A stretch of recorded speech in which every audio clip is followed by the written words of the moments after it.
Supreme court की ओर से कहा गया कि किसी मामले में कोई सूचना छिपाना, झूठी जानकारी और एफआईआर की जानकारी नहीं देने का मतलब ये नहीं है कि नौकरी देने वाला मनमाने ढंग से कर्मचारी को बर्खास्त कर सकता है।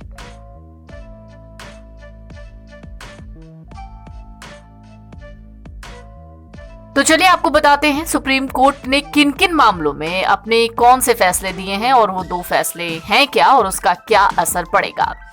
अगर सुप्रीम कोर्ट के पहले फैसले की बात करें तो सुप्रीम कोर्ट ने जिस पहले मामले में फैसला दिया है वो पहला मामला क्या है, पहले वो जान लीजिए। पहला मामला दरअसल कुछ ऐसा था कि सुप्रीम कोर्ट में पवन कुमार की ओर से दायर एक याचिका पर सुनवाई हुई। पवन को रेलवे सुरक्षा बल यानी आरपीएफ में कांस्टेबल के पद के लिए चुना गया। जब पवन की ट्रेनिंग शुरू हुई थी तो उसे इस आधार पर एक आदेश से हटा दिया गया कि कैंडिडेट ने ये खुलासा नहीं किया है कि उसके खिलाफ एफआईआर दर्ज की गई थी। सुप्रीम कोर्ट ने कहा जिस व्यक्ति ने जानकारी को छिपाया या गलत घोषणा की है उसे सेवा में बनाए रखने की मांग करने का कोई अधिकार नहीं है, लेकिन कम से कम उसके साथ मनमाने ढंग से व्यवहार नहीं किया जाना चाहिए।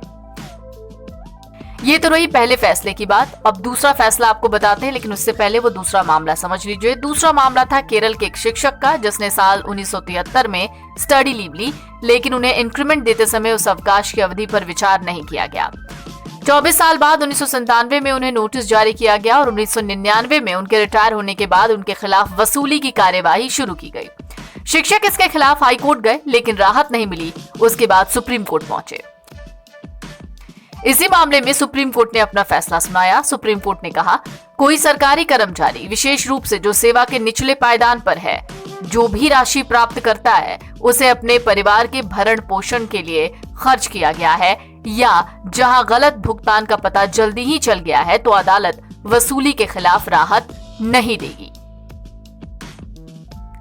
दरअसल सुप्रीम कोर्ट ने उनकी 20 साल की कानूनी लड़ाई को खत्म कर दिया। वो केरल हाईकोर्ट में केस हार गए थे।